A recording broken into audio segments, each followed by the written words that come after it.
Hello everyone. When you go to hug a woman, never do this. Most men have hugged a woman at some point and, without realizing it, made her feel slightly less attracted to them in that very moment. Not because they behaved badly, not because they said something embarrassing or awkward, but simply because of the way the hug happened. And the strange part is this.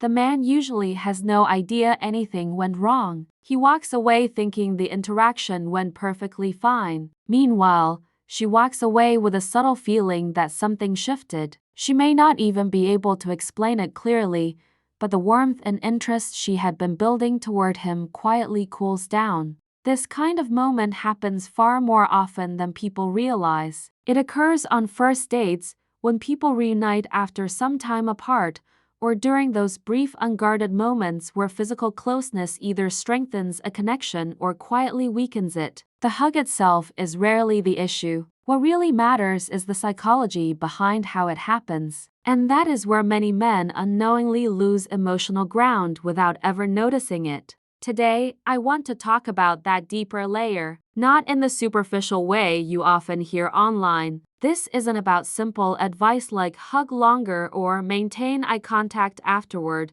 That kind of advice barely scratches the surface. What actually matters is what happens inside her nervous system and emotional world during that brief moment of physical contact. Because once you truly understand the difference I'm about to explain, you'll never approach something as simple as a hug the same way again.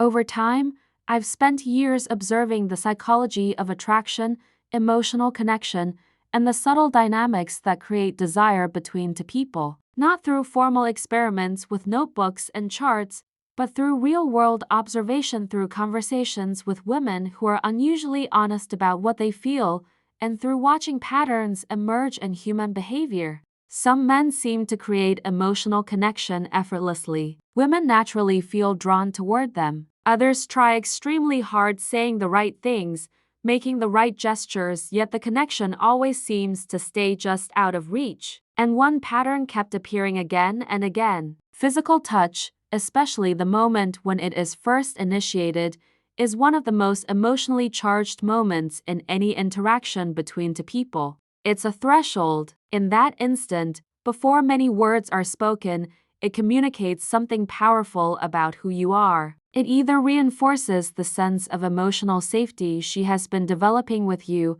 or it quietly triggers her instinct to put her guard back up. By the end of this conversation, you'll understand 3 psychological triggers that determine whether a hug strengthens emotional connection or subtly weakens it. And the third one is the most powerful of all, yet it's rarely discussed. Before we go deeper, imagine this situation. You're spending time with a woman. The interaction has been good. There's laughter, comfortable conversation, maybe even a bit of playful tension. Eventually, the moment arrives, perhaps when you're greeting each other, or when the evening is ending and you move in for a hug.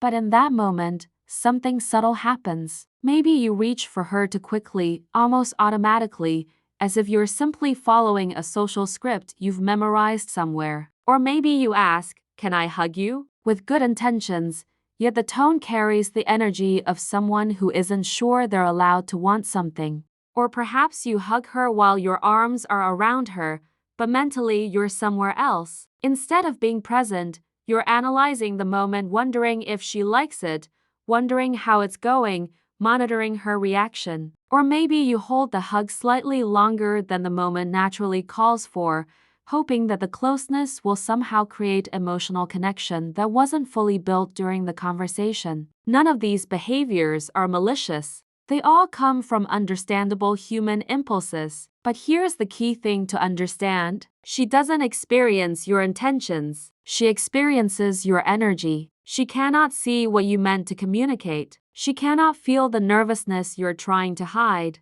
What she does feel, what her nervous system is remarkably sensitive to detecting, is whether you are present, grounded, and emotionally steady, and whether you are reaching for her or reaching at her. That difference may sound subtle, but it changes everything.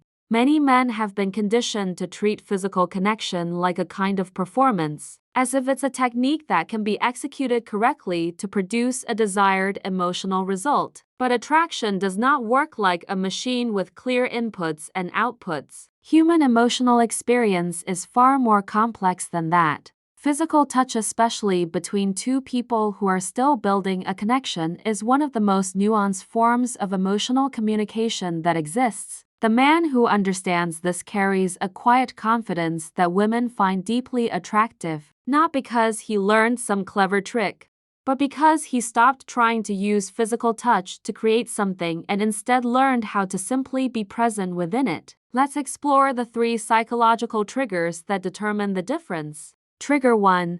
Anxiety transfer. One thing many people don't fully realize is how quickly emotions can be transmitted through physical contact. When two people touch even briefly, their nervous systems interact. During a hug, your bodies are in direct contact. In that short moment, her nervous system is subconsciously reading yours. This isn't poetic language. Research in somatic psychology and nervous system science suggests that humans are extremely sensitive to the emotional states of others through subtle signals like muscle tension, breathing patterns, and body energy. Women in particular often have an extraordinary sensitivity to these cues. So if you approach a hug carrying anxiety, even mild, hidden anxiety, she feels it. It may show up in tiny ways: slightly tense arms, shallow breathing, stiff shoulders, or a subtle sense of holding rather than simply being present. Most men assume the problem is nervousness itself, so they try to suppress it. They think, if I just appear calm,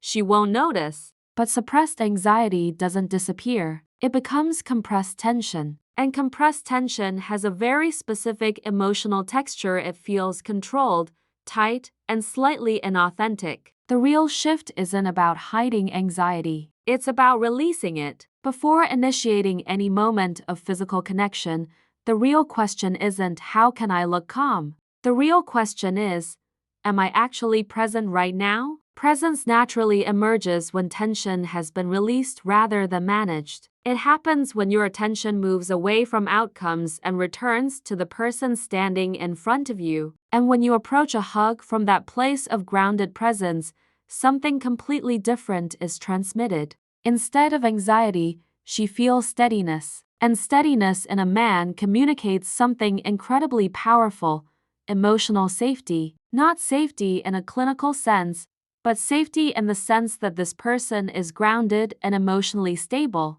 He isn't trying to pull her into his anxiety or use her to regulate his emotions. That sense of stability is deeply attractive, because emotional safety is the foundation that allows desire to grow. Trigger 2. The ownership problem. Another subtle pattern appears when a hug unconsciously turns into an act of claiming rather than connecting. This can appear in small details: arms that wrap too tightly, a hug that lasts just a bit longer than the moment naturally calls for, body language that communicates reluctance to let go. From her perspective, the hug begins to feel less like a shared moment and more like being held in place. This isn't about avoiding affection. Warmth and closeness are things women deeply enjoy. The difference lies in the intention behind the contact. There are 2 emotional energies behind physical touch. One is giving, offering warmth, presence, and connection without needing anything in return. The other is taking, using physical closeness to satisfy an emotional need: reassurance, validation, or confirmation that she still likes you. Even if she cannot explain it consciously, her nervous system can feel the difference. Touch that carries emotional need creates subtle discomfort. Touch that carries emotional freedom feels warm and inviting. Ironically, the less you need the hug to mean something, the more meaningful it becomes for her. Trigger 3. The invitation paradox. This final trigger changes everything. The most attractive way to initiate physical connection is not to force it. It's to create the emotional conditions where it naturally emerges. Many men believe attraction requires constant initiation. They think they must create every moment. But there are 2 types of initiation. One feels like permission seeking. The other feels like gravity. Permission seeking initiation looks hesitant, calculated, and monitored. Gravitational initiation feels natural. It comes from someone who is comfortable in his own presence, enjoying the moment without an agenda. When a man reaches that state, physical closeness stops feeling like a move. It becomes the natural expression of the moment. And in that space, something interesting happens. Often, she is the one who moves closer. In the end, a hug might last only a few seconds, but those seconds reveal far more than most conversations ever will. Because physical contact removes the social mask, it exposes who you actually are in that moment, how grounded, how present, how free from emotional need. And that authenticity is something people feel immediately. So the real question isn't what's the right way to hug. The real question is, who are you when you stop performing? Because that person, the one beneath the strategies and the self-monitoring, is the one she is truly trying to connect with. And when he shows up, even in something as simple as a hug, she feels it, she remembers it, and long after the evening ends, she keeps thinking about it.